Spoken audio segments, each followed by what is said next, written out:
I heard it come out of your own mouth, okay? That ain't what I said. That's exactly what you said. I could hear it plain as day. There's amplifiers in this room. I heard the whole entire conversation, everything you said. This is the moment Daniel Groves, who thought he had buried the truth along with his son Dylan, realizes he's been caught in his own trap.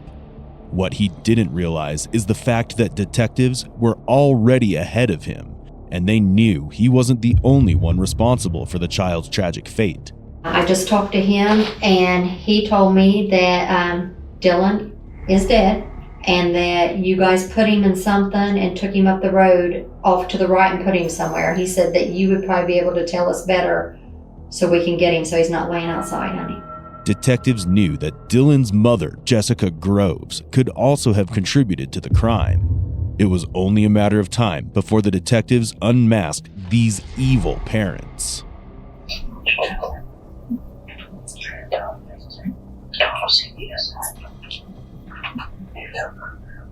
They told me you said he was dead.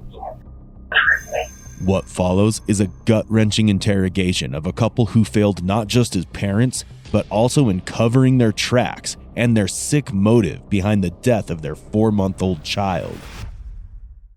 It all started on January 10th, 2019, when Jessica Groves arrived at the Southern Ohio Medical Center in active labor, while being heavily under the influence of a plethora of drugs.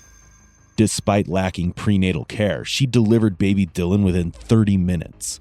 Both mother and child tested positive for methamphetamine, amphetamine, fentanyl, morphine, and other substances, and Dylan soon showed signs of withdrawal. Due to child negligence, Dylan was initially placed in the care of his foster mother, Andrea Tackett, where he remained there for a mere 10 days before being returned to his father, Daniel, under strict conditions, barring Jessica from the home. However, the Groves began evading children's services, and the last confirmed sighting of Dylan alive was on March 28th. After that day, no one saw Dylan again. Nearly a month later, on April 30th, authorities filed a missing persons report, triggering a desperate search that ultimately led to a tense standoff. Jessica was swiftly arrested, while Daniel was taken into custody after a tense standoff. Following this, what the investigators uncovered next was nothing short of horrifying. Evidently, and correct me if I'm saying something wrong because this information was just given to me. Evidently, they said you're a little boy, and what was his name? Dylan? Maybe, is that so right? Dylan? He was born in January, and I guess he was born on drugs. Is that correct? Under the influence of drugs. Happens all the time. I'm not here to judge you, okay? Children's Services said that you were supposed to be taking him and going to some kind of parenting classes, and you haven't went and signed up your WIC. You haven't went and renewed his medical card. We did get WIC. Okay. He did have medical card until he was taken away. Okay. That's what? And it was all given to CPS. Okay. Where is he at now? CPS has him. Honey, no, they don't have him. They have both kids. Okay, what's your other child's name? Daniel. Daniel, what's the other one's name? Dylan. Dylan. How old's Daniel, sweetheart? 14. And Dylan is under a year old, I assume. Okay, Children's Services does not have your child. They said that they were reuniting him back with you, and everybody says they have not seen your child since March. Nobody has seen your child since March. This woman lies to the detectives without hesitation, claiming her kids are with Child Protective Services. Even as the detective repeatedly clarifies that her child isn't in their custody, Jessica remains unfazed, a glaring red flag. At this point, detectives have no information on Dylan's whereabouts. So they turn to Daniel, asking the same question to test their story. But with a well-placed trick, they shatter his defense sooner than he ever expected. Okay, I'm Detective Conkle. How are you? All right. What is your... Daniel? Yep. What's going on? I don't know. Pick me up with a warrant, they said. Yeah, you do have a warrant. I What's the think warrant for? I glanced at it. I thought it said receiving stolen property and something. Wasn't nothing major. But here's the deal. I know Adam Giles, one of the other detectives, read your rights when you were out there, so I'm not going to read them to you again. You understand what I say. What's going on with your baby? CPS has him. No, they don't, honey. Yeah, they do. No, they don't. Well, who was the worker that came and got him then? Nobody came and got him. He did. No. Yes. I'm telling you, he did. Children's Services took him, then they gave him back to you. Right. And then you started missing your appointments and stuff, and you didn't go. You missed a couple home visits. Then you were supposed to come up there, and you never came up. Okay. Here's the thing, and I'm gonna keep it real with you. Okay. I've already talked to Jessica. You know Jessica's over in our jail. Did they tell you that? I didn't know where she was at. Okay, she's in jail. Okay. Here's the thing is, we need him back. Okay. And as I told she kind of broke a little bit of it down for me. Here's the thing is, and I'm gonna keep it real with you. Accidents happen. I get it. I know. Didn't he have a medical condition? No. Well, I know the doctor, Christ Pediatrics, called and said he had some kind of genetic something, and he was supposed to come for more testing, and you guys didn't show up. And they told me the name, but I can't remember exactly how to pronounce it. And you guys didn't take him to his doctor's appointment. Why didn't you take him back to his doctor's appointment? They just said it was probably a false positive, is what the doctor told us. Yeah, but then they called back and told you guys to bring him over there because something came back on a test. I was just reading the notes from the doctor's office. They told me they was going to call me to schedule, and they never did. Okay. Jessica said, and like I said, you guys are together, and I get that. You guys have been married for 100 years, it seems like. Because don't you guys have, a 14 or 15-year-old? Mm-hmm. You guys have been together for a long time. Mm-hmm. She said you did something with him. With Dylan. Here's the thing is, it's not going to go away. And as I told her, she said, you're the one that can take him to where he's at. Things happen. And I'll be the first one to tell you, we all make mistakes in our life. Obviously, I've made mistakes. I've got a daughter who's 28 years old. Got pregnant fresh out of high school. It's hard. I don't know how you're raising two, both of you. Don't have a clue because it's hard. And that's what I told her. I grew up dirt poor, didn't have nothing.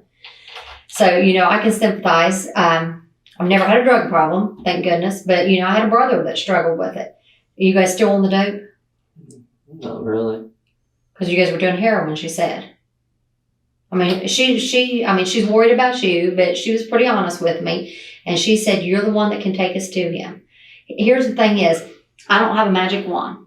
And that's what I told her. I said, I can't make it. You are in a little bit of trouble. You already know that. I'm not going to sit here and lie to you. A lot of people say they'll promise you. That's bull. We're not a judge. We can't promise you. However, I can put a good word in for you. And like I said, accidents do happen, and I get that. But the main thing is you guys have one last chance, and that's why I told her to do right by your son. Do I think you love your kids? Absolutely. From the very beginning, the detective knew the couple might try to keep their story straight. So she starts with the facts of the case while speaking to Daniel. As expected, Daniel sticks to the narrative that the kids were with CPS. That's when the detective plays her trick. She turns Daniel against Jessica by making him believe that Jessica has already spilled the beans. This trick would soon pay off, as the detective had discovered something far more alarming during her conversation with Jessica. He was not given back to me. He was given to his dad. Okay. Do you know what Dad did with him, sweetheart? CPS took him back. They're saying they did not. And when they took Daniel, and they had no right to take Daniel. Well, I'm going to check into that for you. Did you see CPS take the child, or is that what Daniel told you? Yes, they were there. They took him. When was that? I don't know. Honey, I'm not trying to upset you. I'm just trying to get to the bottom of this, because this is what's going on right now. Is no one can find the baby. That's what this is over. The baby's missing. And here's the thing, honey, and I'm gonna be straight up with you. If it's something that the dad's done something, whatever, you just need to help yourself at this time. 1, help us find your baby, and 2, help yourself. Okay? Daniel would never hurt his children, ever. Honey, I'm not saying he hurt him. I'm just saying, is he hid somewhere? We just need to make sure that he's okay. Okay? I need to be able to confirm that the baby's okay and nothing happened to him because, yeah, you didn't go to them classes. No, everybody said the last time they seen your baby was I was March. never supposed to go to parenting classes. Okay, that's what they said. Honey, I don't know. It's all stuff I'm going to check. What did they tell you had to do? I had to go to Mahajan, which I did, and Mahajan didn't report anything. They didn't turn in nothing here. Okay. Who did you see up there, honey? Do you remember? Jessica. Jessica. Okay. And what else did they tell you to do? And see Greg. Who's Greg? Greg Dunham. Did you go see Greg? I seen him twice, and I haven't had a vehicle. I haven't had a phone. I don't have any means of communication. Okay. So let me ask you this. Is Dylan okay? Yes, as far as I know. Okay. Where do you think he's at? I don't know. They didn't. Okay, Children's Services doesn't have him. I'm going to be straight up with you. Children's Services does not have your child. Last time they seen him, they gave him, you are correct, to your husband. They have not seen that child since then. No one has seen that child since that took place. They seen him after Daniel got him. Yes, they did. Yeah, but no one's seen him since March, sweetheart. Didn't you guys get him in February? I don't even remember. I think it was February. So no one's seen your baby since March. And our biggest concern is, one, that you guys are okay, but we also got to make sure that baby's okay. Dylan is far from okay. He's seen a fate that, once revealed, will disturb even the most seasoned detectives. But at this point, what truly alarms detectives is Jessica's behavior. She shows little to no concern over the fact that CPS doesn't have the baby. This disturbing lack of urgency is all they need to suspect that the worst may have already happened. Even so, the detective gives Jessica the benefit of the doubt, suggesting Daniel might be responsible. When she denies it, the detective doesn't push, and instead, she leans into a minimization tactic, implying they believe Jessica is innocent. The hope is she'll turn on Daniel to save herself, but Jessica doesn't bite, forcing the detective to pivot to a sharper tactic, one that would finally crack her, leading to a confession that confirms the detective's worst fears. It happens. I get it. But I can tell you, no matter how bad it is, I'm going to have respect for you, and the judge is going to have respect for you because you did the right thing. You didn't leave him laying out there wherever he is. You did the right thing. And I tell you what, I had a girl, and I remember telling you, it's probably been a couple years ago, and something happened with her little boy, and she did the right thing, and she turned out okay. But like I said, you know, we already know. Okay, I already know. Or knew what? We just want him back. He doesn't know wherever he's at, wherever he's laying or wherever, let's get him back. What happened, honey? I don't know. I don't know what happened. You just find him like that? I mean, honey, make me understand. I'll help you the best I can, but, you know, you got to help yourself. One, you know, don't, and I'm just telling you from a mom, and I know you're a good dad because you were doing everything right there for a little bit. Don't leave him laying out wherever he's at. He doesn't deserve that, and you don't deserve that. And Jessica even said that. She said that you would do the right thing. That's what she told me. What's she in jail for? She's in jail for complicity to kidnapping and interference with custody. What's she just kidnapping for? Because right now, the fact that you didn't bring him back to Children's Services when you're supposed to, it makes you both the same thing, interference with custody and kidnapping. Because your child, and like I said, that could change, especially if, you know, he's deceased and something happened. I can't put words in your mouth what happened. I mean, I already know. And like I said, and just like I told her, he don't deserve to be laying out there. And dear God, he looks just like you now that I see you. Things happen. But this is your chance to make right by it. This little baby don't deserve that. And you know that. We can get through anything. And like I said, yeah, you're in a little bit of trouble. But I tell you, everybody's going to look up to you and have respect that you did the right thing. You know what? It takes a man. And that's like I told Jessica, the same thing. It takes a real person, a man, to stand up and say, yeah, I made a mistake. Let's make right by it. I have more respect than for people. I've had people that's came in here, killed 2 or 3 people, adults, and told me the truth and explained it to me. And I have more respect for them than a coward that chooses not to. You know what I'm saying? Nobody killed him. Well, what happened, honey? He just died. What did he die of? Tell me how this happened. Tell me. He just found him. He was gone. Okay. Purple? Yeah. Okay. Where'd you put him, sweetheart? Let's get him where he needs to be. That's the impact of a moral minimization tactic on a suspect who has resisted a confession for far too long. The detective knows exactly what to say, and this time, it works. Daniel finally confesses. He admits that Dylan was already dead when he found him, the tiny body already turned purple. It's a chilling admission from a father who'd spent days weaving lies to mislead the investigators. But even with this confession, the story is far from over. What comes next will force Ohio detectives to question not just the case, but the very boundaries of human morality. Okay. As you can see, I was telling you the truth. They did have him. And I just talked to him, and he told me that Dylan is dead and that you guys put him in something and took him up the road off to the right and put him somewhere. He said that you would probably be able to tell us better so we can get him so he's not laying outside, honey. Don't leave your baby laying out there another night.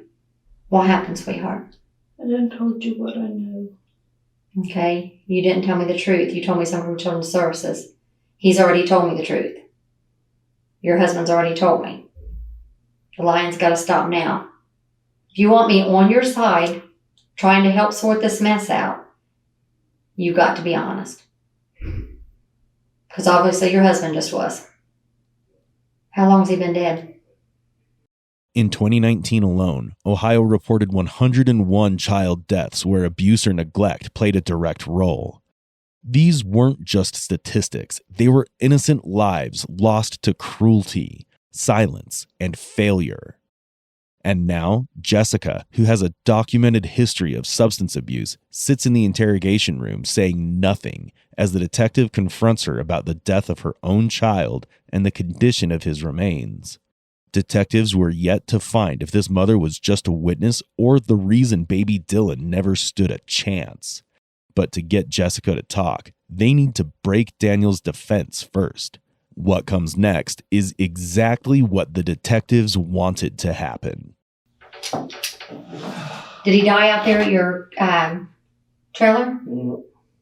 Okay. Who all was there? Just you two? Yep. Okay. How long ago was that, sweetheart? How long after you got him back? Couple months. Okay. Can you show me where he's at? Let me show you. What is it, sweetheart? What do you mean show you? We want to get his remains back. What did you guys do with him?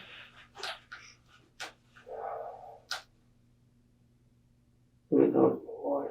What is it? Let me talk to my wife. Honey, I'm going to here in just a minute. You want something to drink or something while you wait? Is he out there by your house? No, not by my house. What's he close to, honey? It's close to our house. Tell me where he's at while they're out there, and I'll have them get him while they're out there. I can't explain it. But can you show me? Let me show you. I'll show you. Did you bury him? Not really. What is he in? Let me talk to my wife. Let me see if they're done with count. Give me just a second, okay? As Daniel begins to open up, detectives are faced with some deeply disturbing details about baby Dylan. He appears drained, like battling withdrawal, but what stands out more is the weight of shame and guilt hanging over him. The question is, What's behind that guilt? Detectives need to find out if it is the unbearable truth of what happened to his child, or is it the fear that telling the truth could destroy both his and Jessica's future? Remember I told you about it's a time when it's over, it's over. You need to step up and do the right thing. Do what's right for that baby. I have the right to remain silent. Well, honey, I mean, that's your choice. If that's what you want to do, you can. So you don't want to try to help find him tonight? I assume that's a no? Because we're getting ready to take him out there. So I assume you're done? Do you want to go back, Jessica? Yep. Okay. Give me just a second. I'm going to find out what rooms are going on. Jessica's silence played against her as detectives were already aware of Dylan's death and the fact that the couple tried to hide it from the system. What makes this even more heartbreaking is that they didn't even give baby Dylan a proper burial. This makes her, as a mother, not just cold, but ruthless on so many levels. But still, without a direct confession, detectives were now ready to lay down their final card. Hey, I told her, you come on in, that the reason that we're doing this is because you've cooperated and done everything you're supposed to. She can have drinks. Just no touching, kissing, making out, because I'm doing this as a favor, okay? Thank you. She can have some of your drinks or whatever, No. but just don't, no making out, kissing, hugging, okay? Does that seem fair enough? Yep. Okay. Thank you.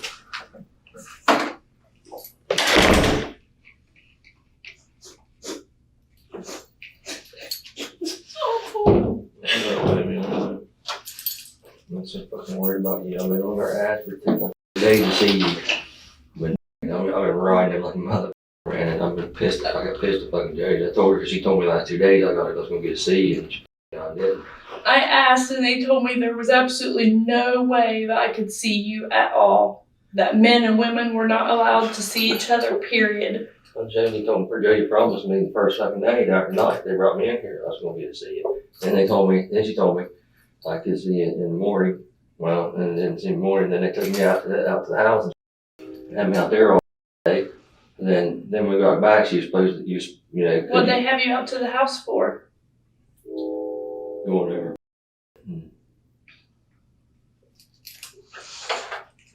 I've been so worried about the dogs. I've tried to call Linda. I couldn't even get a spoon until today. No, they ain't even fucking, they still got me, they've been holding me up and holding the whole time. I ain't even been got put back on the range. I've been up in the holding cell range where the lights are on all the time. That's another thing I want to talk to Jody about now, because they supposed to put me back here last night and they wouldn't do it. What are they charging you with? Kidnapping, abduction, and like I don't know, another misdemeanor. You had court this morning? Video court. I had video court yesterday morning. My bond's $100,000. Kidnapping. Then what? And What else do you got? kidnapping, abduction, and Same 3 things I got. and something fooling with custody, Yeah. something misdemeanor 4, felony 4, and a felony 1. I think my abduction is felony 3. For some reason. Maybe it is a felony 3. As Jessica is brought in, the couple quietly begins discussing their situation. She shows a clear emotional attachment to her dog, something that only deepens the unsettling question: where was this concern when it came to Dylan? This doesn't go unnoticed, and what they don't realize is that the detectives are setting a trap, and this seemingly casual conversation is about to hand the investigators exactly what they need to escalate the charges to something far more serious. In what will come next, Daniel is about to single-handedly dig his own grave. Don't see the SI. They told me that you said he was dead. They told me you were playing for me.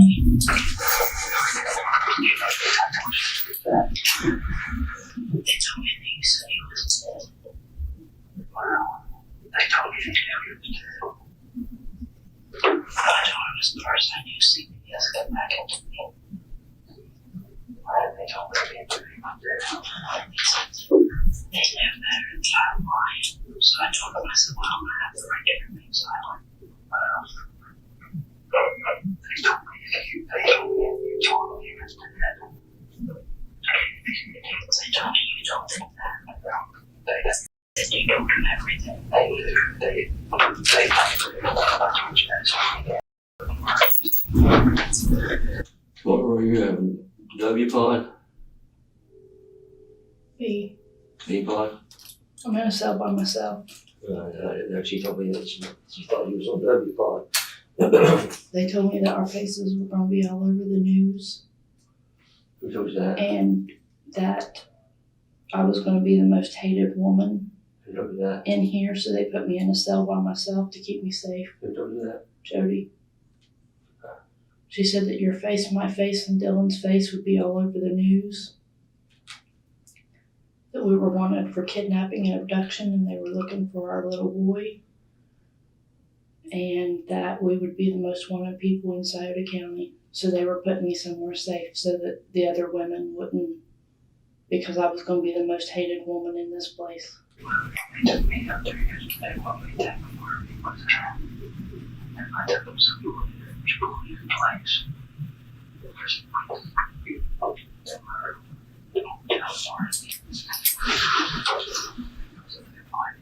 was not very sad. I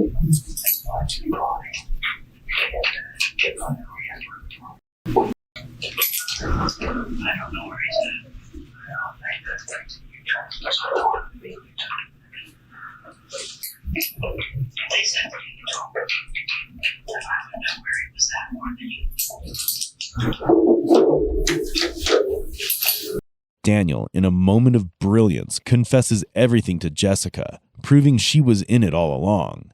He catches on that they've been tricked by the detectives, but hilariously misses the part where he's still being recorded. Not exactly criminal mastermind behavior, but then again, critical thinking and consistent substance abuse never go hand in hand. You get eaten? Nope. Why not? How I had anything to eat with? Why didn't they give you a spoon? They took you back there. They didn't give me anything. They haven't given me toilet paper. The only toilet paper I had, because when I was in holding, I was about to freeze to freaking death. I was freezing to death. And there was a roll of toilet paper and there were dirty blankets laying. There was a cup that was somebody else's. And there was toilet paper laying everywhere. And there was a roll of toilet paper. So I took the first few layers off and wrapped to my feet. Because I was freezing to death, I made me some socks. Hell, I did. So I have a little bit of toilet paper up there that I wrapped my feet with. Oh, yeah. Well, I had the only thing I had in there was 2 blankets that was already in there too, until 1 o'clock this morning. I finally got to go take a shower and get clean blankets. I haven't even got to take a shower or nothing. Because I fucking raged, I had all the fucking rage. Well, they don't like me up there. I said, I don't care if you don't like me. I said, this is fucking bullshit. I said, you didn't put me in here dirty blanket. They ain't fucking let me have a shower. And this dude on midnight, he's the only one that's been cool with me. He's been real nice with me. He let me take a shower that night and let me get a clean blanket. well, there was one guy, because I asked all day yesterday. I want to make a phone call. I want to make a phone call to call Linda. So you called Linda? I called Linda this morning because I asked all day yesterday, all day. No. And I figured probably because she was at work, so I was waiting until like 3:30, 4 o'clock. Can you leave her a message? To call her. No, it won't let me. I only get 2 phone calls. You were using them? And I used 1.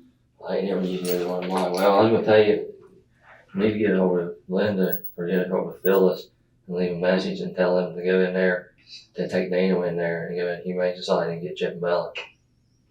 Is that where Chip and Bella's at? They took both of us. Took them all here, so I was there. And the guy wouldn't let me. And the main guy come out there and he said I could let you take the 2 dogs or try to go take them to the people right now. He said, but the problem is you don't have tags for those dogs. He said, that's 7 counts against you right now. He said, you could be charged with 7 counts right now. He said, I don't know if they will charge you, but he said, they can't. He said, but if you got a credit card or something, he said, I can get online right here and I can buy tags for them 2 house dogs and then we can try to take them to where you want them to be. He said, but not, I have to take them all with me. He said that they need to get them within a couple of days. Well, because I went out, they told me to walk backwards. A guy asked me where you was at. I told him I didn't know. That as far as I knew, you wasn't home because I was in bed asleep. He called me a and threatened to split my wig. And I hollered at him. I said, go ahead, do it. Do it. Go ahead, do it.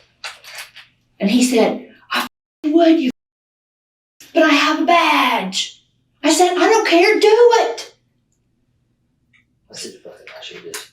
So then they took me up and put me in Greg's car and threatened to he said, take her to jail. Get her for aiding and abetting a fugitive.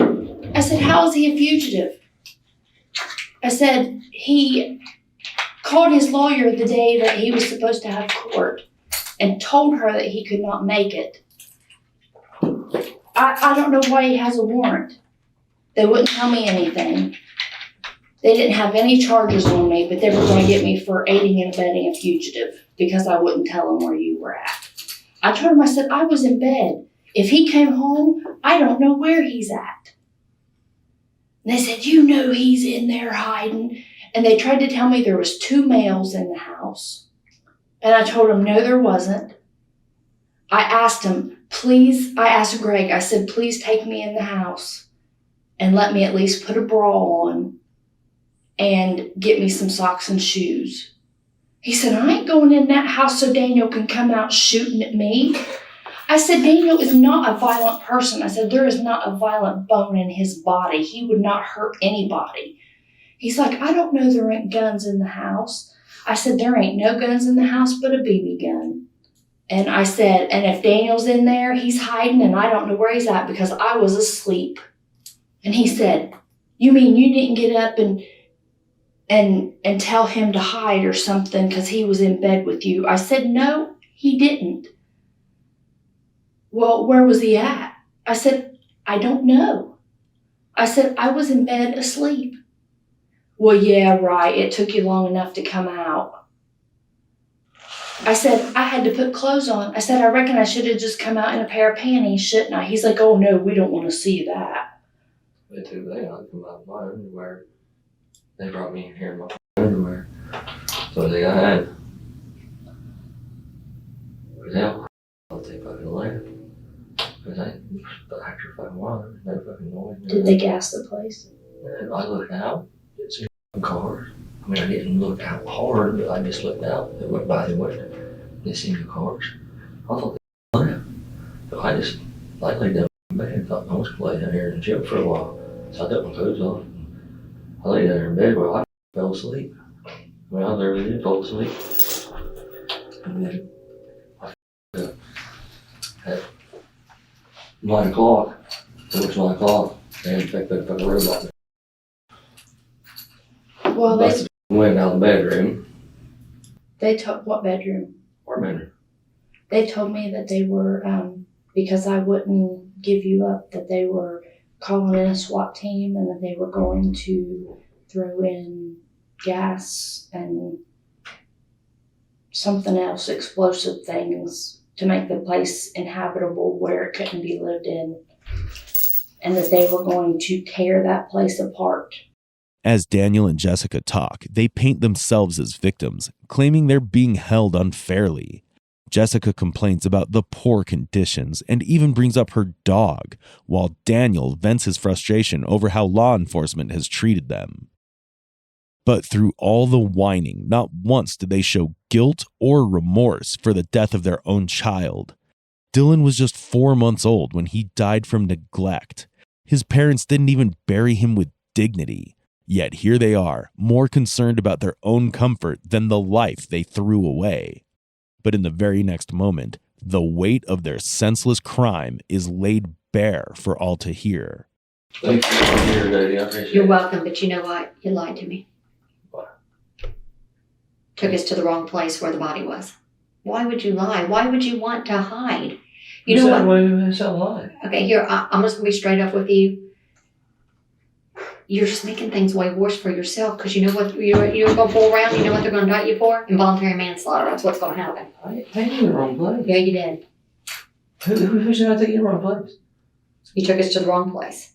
Yeah, you did. I didn't take you in the wrong place. You did. And you know the thing is, the hardest thing for me is I've been nothing but nice to you. I'm trying to help you. So by you lying about where the baby is makes me think that you're not telling me the truth about what really happened to it. I'm telling you the truth, Jackie. Okay, well, you know where the body is. You took us to the wrong spot. I didn't take you in the wrong spot. Yeah, you did. Yeah, I didn't. Yeah, you did. Yeah, that's where I'm taking. No. You just told Jessica that you took us to the wrong spot. And you didn't tell us everything. Yeah, you did. I didn't. Yeah, you did. Okay, listen to me. I heard it come out of your own mouth, okay? That ain't what I said. That's exactly what you said. I could hear it plain as day. There's amplifiers in this room. I heard the whole entire conversation, everything you said. Okay? I'm doing everything in my power to try to help you. Okay? So by you doing this, you're just hurting yourself. You know?